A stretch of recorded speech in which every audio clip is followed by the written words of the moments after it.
वाढदिवसाच्या दिवशी पण तुम्ही अधिवेशनात आलाय, काम करताय. हा जो प्रश्न विचारतोय मला तर नॉर्मल बोलतोय काय प्रश्न विचार. बघा, वाढदिवस असला तरी मी चालू करू.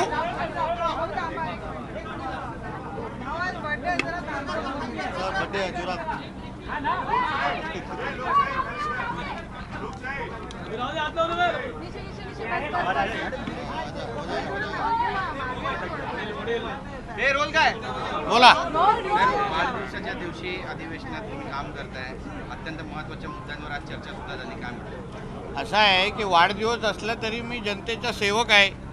माझ्या मतदारसंघाच्या लोकांनी मला निवडून विधानसभेमध्ये पाठवलेलं आहे आणि राज्याचा एक मंत्री म्हणून मी आज जनतेचा सेवक म्हणून आज ह्या विधिमंडळामध्ये काम करतोय, आज उपस्थित आहे. आणि म्हणून आयुष्यातला प्रत्येक दिवस, प्रत्येक क्षण हे महाराष्ट्रासाठी आणि हिंदू समाजासाठी माझं योगदान असलं पाहिजे या ईर्षेने आज मी आणि ह्या जिद्दीने आज पण अधिवेशनामध्ये उपस्थित आहे.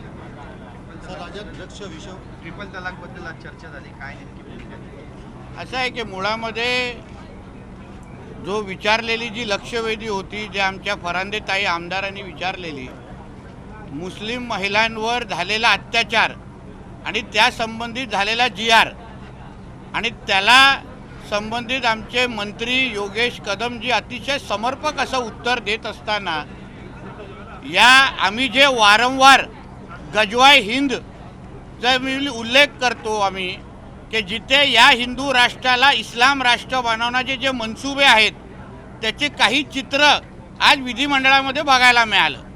म्हणजे एका बाजूला जो काही त्या मुस्लिम महिलांना फोनवर बोलून तलाक तलाक तलाक सांगून त्यांचं आयुष्य संपवलं गेलं, त्यांच्यावर अत्याचार झाला, त्यांना न्याय देणं बाजूलाच राहिलं. पण इस्लाम में क्या लिखा है, इस्लाम में तो ट्रिपल तलाक क्या ऐसा है म्हणून जसं काय आम्हाला वाटत होतं की आम्ही पाकिस्तानच्या विधानसभेमध्ये बसलो आहे, कराचीच्या विधानसभेमध्ये बसलो आहे, भारताच्या विधानसभेमध्ये बसलो ना, अशी भावना आली आम्हाला. म्हणून आम्ही सगळ्या जणांनी आक्षेप घेतला आणि मुळामध्ये जे प्रश्न विचारत होते, ज्यांनी फरांदेताईंच्या लक्षवेधीवर आक्षेप घेतला, जे आम्हाला इस्लामचे धडे आमच्या हिंदू राष्ट्रामध्ये शिकवत होते, त्यांनी कधीतरी आम्हाला उत्तर द्यावं की त्यांना संविधान महत्त्वाचं आहे की इस्लाम महत्त्वाचं आहे की कुराण महत्त्वाचं आहे. कधीतरी त्यांनी माझ्याबरोबर अशा खुल्या व्यासपीठावर उत्तर दिलं पाहिजे. आणि ज्या समान नागरिक कायद्याचा विरोध हे लोक उल्लेख करतात ते संविधानामध्ये त्याचा उल्लेख आहे. ह्यांची तुम्ही घरं तोडायला जा, लँड जिहादच्या नावाने बुलडोजर चढवायला जा, तर लगेच संविधान समोर दाखवतात. आणि धर्माचा विषय आला तेव्हा ह्याला संविधान आठवत नाही, बरोबर इस्लाम आणि कुराण आठवतं. म्हणून या सगळ्या गोष्टीवर आक्षेप आम्ही सगळ्या जणांनी घेतला. आणि म्हणून हे सगळे जी काय बडबड, कोणाला पाकिस्तानची बाजू घ्यायची असेल आणि इस्लामचे धडे दाखवायचे असतील ना, तर मदरशांनी मस्जिदमध्ये जाऊन शिकवा. विधानसभेमध्ये येऊन या सगळ्याची बाबतीची लेक्चर आम्हाला द्यायचे नाही, ही आमची सगळ्यांची भूमिका आहे. सरकार मुस्लिम विरोधी धोरणं राबवत आहे आणि त्यांची जी म्हणजे महिला अत्याचार कोणावर झाला, मुस्लिम महिलांवर, तर सरकार मुस्लिम विरोधी कसं झालं? म्हणजे तुम्ही तुमच्या जे जिहाद करणारे तुमच्या समाजामध्ये त्यांना सांगा ना, महिलांवर अत्याचार करू नका, ट्रिपल तलाक देऊ नका, हे सगळं सांगा तुम्ही. म्हणून अबू आझमीला खरंच म्हणलं तर खरंच वेळेत पाकिस्तान पाठवण्याची वेळ आलेली आहे, खुर्ची सकट. हां, नाहीतर त्याला काय आता इथे जास्त इथे ठेवून इथे तो घाण करल्याशिवाय दुसरं काय करणार नाही. महायुतीतील मित्रपक्ष असलेल्या सना मलिक यांनी असं म्हटलंय की जे महाराष्ट्रात महिला गायब होत आहेत त्या फक्त मुस्लिम धर्माच्या नाहीत, सगळ्याच धर्माच्या आहेत. मग फक्त एक धर्म म्हणून टार्गेट केलं जात आहे. असं आहे की जेव्हा धर्माचा जेव्हा विषय येतो ना, तेव्हा राजकारण, पक्षाचा झेंडा, आम्ही कुठल्या पक्षाचे कार्यकर्ते आहोत, कुठल्या महायुतीमध्ये, हे कुठलंच कोण मोजणार नाही. आमच्यासाठी आमच्या धर्माची अस्मिता महत्त्वाची. धर्मावर कोणी अगर आघात केला, कोणी अंगावर आलं, तर आम्ही BJP, काँग्रेस, शिवसेनाचे कार्यकर्ते नंतर पहिलं हिंदू म्हणून त्या लोकांना चोख उत्तर देणे ही आमची जबाबदारी आहे. आणि म्हणून कोणी अगर इथे येऊन आमच्या हिंदू धर्माची बदनामी करत असेल तर त्यांनी राजीनामे देऊन डायरेक्ट पाकिस्तानात निघून जावं.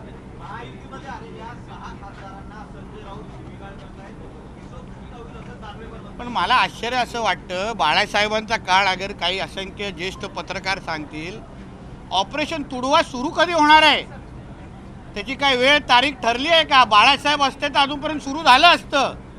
त्याच्यासाठी तारखा द्यायला लागत हे सुक्या धमक्या देत आहेत. भोकनेवाले कुत्ते काटते नाही, त्याच्यातला संजय राजाराम राऊत आणि उद्धव ठाकरे आहे. हे चावत नाहीत. आदित्य ठाकरेचा आणि चावण्याचा काही संबंध नाही. मुळामध्ये मला नार्वेकर साहेबांना पत्र देऊन विचारायचे, ह्या एंट्री पॉईंटवर आदित्य ठाकरेच्या एंट्रीवर कशी एंट्री होणार? कारण आता ते स्कॅनिंग करतात ना, कधी कधी आवाज आणि फोटो दाखवतात, पण आवाजाने मेल आहे की फिमेल कसं कळणार? असा तो विषय आहे थोडा. आणि म्हणून त्यांनी या संजय राजाराम राऊतनी ऑपरेशन तुडवा जरा लवकर चालू करावं. आम्ही थांबलो आहे. जुने शिवसैनिक असते ना, तर आत्तापर्यंत चालू करून मोकळे झाले असते. हे उगाचचे सुक्या धमक्या देणारे. राणेसाहेब, राज्यामध्ये गोसेवा आयोग आहे, 3 वर्ष झाले, व हत्याबंदी कायदा पण आहे. सामान्य शेतकऱ्यांना गाईला अनुदान देणे, त्याऐवजी फक्त गोशाळेतील पशु यांना अनुदान दिलं जातं. या संदर्भात असा काय प्रस्ताव आला तर द्या, आम्ही विचार करतो. हिंदुत्वही विचारचं सरकार आहे, सगळ्या दृष्टिकोनातून विचार करू आणि पावलं उचलू. सर, कई बारे में हिंदी में आपकी राय जानना चाहेंगे. आज एक बार वापस ट्रिपल तलाक के बारे में चर्चा हुई, दोनों तरफ से चर्चा. देखिए, ट्रिपल तलाक जो हमारे प्राइम मिनिस्टर मोदी जी ने उसके बारे में, हमारी सरकार ने ट्रिपल तलाक के बारे में एक डिसीजन लिया है, मगर यहाँ पे हमारे हिंदू राष्ट्र में रह के किसको हमारा संविधान ही मानना नहीं है. हमारे केंद्र सरकार ने लिए हुए निर्णय या डिसीजन ही अगर उनको मानना नहीं है तो वो कभी भी पाकिस्तान और इस्लामाबाद में जा सकते, कोई रोक नहीं रहा है उनको. मगर जो लक्ष्यवेदी हमारे फरांदे ताई जो हमारे आमदार है, उन्होंने जो का विधायक है उन्होंने उठाया, उसमें FIR हो गया है. उसमें 2 या 3 मुस्लिम महिलाओं के ऊपर अत्याचार हुआ है, उसके बारे में हुई लक्ष्यवेदी. मगर सामने वाले जो मेंबर्स थे वो भूल गए कि वो संविधान को चुन के आए हैं, कुरान पे हाथ लगा के. या तो मदरसा में बैठे नहीं है, विधानसभा में बैठे हैं. माहौल तो मदरसा का ही बना के रख दिया था, उधर पाकिस्तान का ही बना के रख दिया था. ये आयुध में ऐसा लिखा है, कुरान में ऐसा लिखा है. किसको सुनना है कुरान में क्या लिखा है? खुद को बर्बाद नहीं करके लेना है कुरान में पढ़ के. इसलिए जो कुछ भी अगर उनको कुरान सिखाना है ना, तो पाकिस्तान में चले जाए, इधर का कोई जगह नहीं है उनके लिए. शिवसेना के 6 सांसद चले गए हैं. शिवसेना के 6 सांसद शिंदेगढ़ में शामिल हो चुके. ऑपरेशन तुड़वा का ऐलान संजय राउत इन्होंने किया. मगर ऑपरेशन ऐलान हो गया है, मगर जब भी बाला साहब ठाकरे साहब के टाइम पे ऑपरेशन तुड़वा बोलने के तुरंत 1-2 मिनट के बाद ही एक्शन चालू हो जाता था. ये तो अभी हम लोग घड़ी वक्त जगह सब बता के बैठे हैं, कोई अभी तक ऑपरेशन तुड़वा हो ही नहीं रहा है. तो इसलिए जो हिंदी में कोई बोलते हैं ना, भौंकने वाले कुत्ते काटते नहीं है, उसमें सब ये उबाटा वाले बच गए उसके अंदर. संजय राउत कह रहे हैं मेरी सरकार आएगी तो मैं लोगों को जेल में डालूंगा. वो अभी क्या है, कुछ महीनों पहले आप ही ने बताया था ना, भांडुप में गांजा की खेती है, उसका असर है. वो आप ही ने न्यूज़ चला है ना, भांडुप में गांजा का कुछ तो मिला है खेती ऐसा. वो अभी इफेक्ट दिख रहा है संजय राजाराम राउत पे. भांडुप का देवानंद है हमारा, वो ऐसा मत बोलो. ओ थैंक यू मैडम. मॅडम अशा म्हणत होत्या की जब भी हम मुस्लिम महिलाओं की बात करते हैं तो हमको बोलने दिया नहीं जाता, हमें रोक दिया जाता कि हम मुस्लिम महिलाओं. इससे पता चलता है कि इस्लाम में महिलाओं का क्या स्थान है.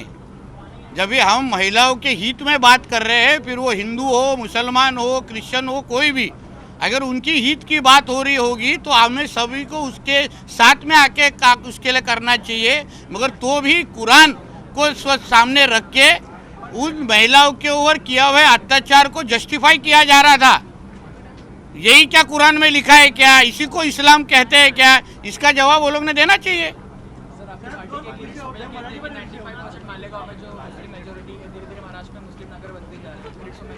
क्या बोले?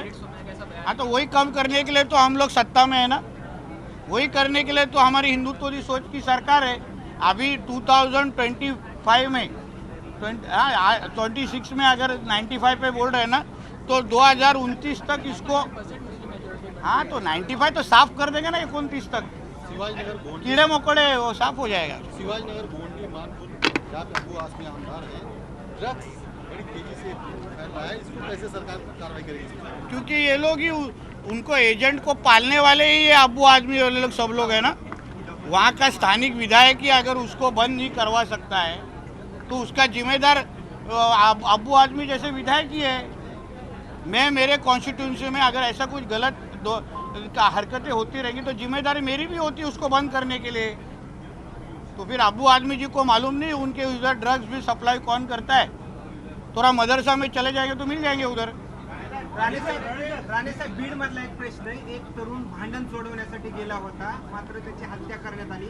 30 तासहून अधिक वेळ झालाय, मात्र प्रेस ताब्यात घेतलं नाही नातेवाईकांनी। आता माहिती घेतो, योग्य ते कारवाई करू आणि अशा उशीर झाला असेल तर उशीर होण्याची कारणं पण माहिती घेऊ, त्याच्यावर बोल। स्थानिकचे खासदार बजरंग सोनवणे यांच्या मुलाचं देखील त्या प्रकरणामध्ये नाव घेतलं। आता तुम्ही बोलताय, माझ्याकडे माहिती आल्यानंतर त्याच्यावर आपण अधिकृत बोलू शकतो।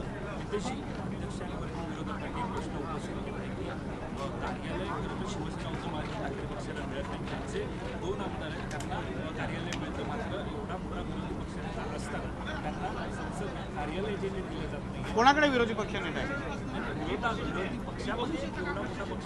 कुठला मोठा पक्ष आहे? अरे तो बचत गट आहे, पक्ष कुठे आहे? तू उभाटाला काय पक्ष समजतो?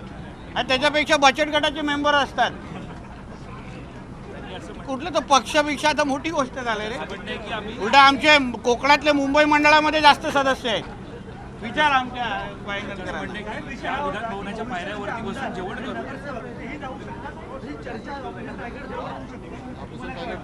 तो आता आपण कसं उत्तर देतो, भविष्यामध्ये कसं मी जाऊ शकतो ना। आपलं काम नाही ना ते, आपण राजकारण क्षेत्रामध्ये आहे, भविष्यवाणी करणं आपलं काम नाही आहे। तू त्याला जाऊन विचार ना, मला काय विचारतो? त्यांच्या सकाळची चहा द्यायला मी नाही जात। आदित्य ठाकरे सर्वांना गद्दार गद्दार म्हणतात, यावर आपण काय भाष्य करू? कोण? आदित्य ठाकरे आता सर्वांना गद्दार म्हणायला लागले। बरोबर, त्यांचा आवाज काढू का आता? गद्दाराचा अर्थच निघून जाईल। ते म्हणून माझ्या एंट्रीवर प्रॉब्लेम आहे। मला ते वॉचमॅन बोलत होते, सर इसका एंट्री एग्जिट में प्रॉब्लम हो रहा है, लेडीज फीमेल मेल फीमेल समझ नहीं रहा है। आवाज कशी आहे?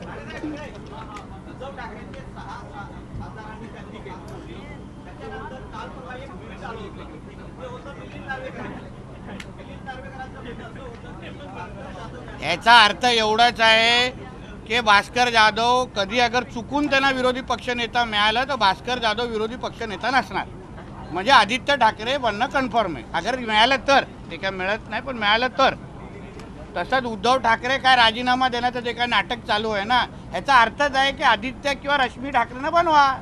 एवढं सोपं आहे, ते आपसातच आहे, हम दो हमारे दो, बाहेर जात नाही त्याच्यापेक्षा। चला आता वाढदिवस आहे, मोकळं करा मला। चला, जय श्रीराम।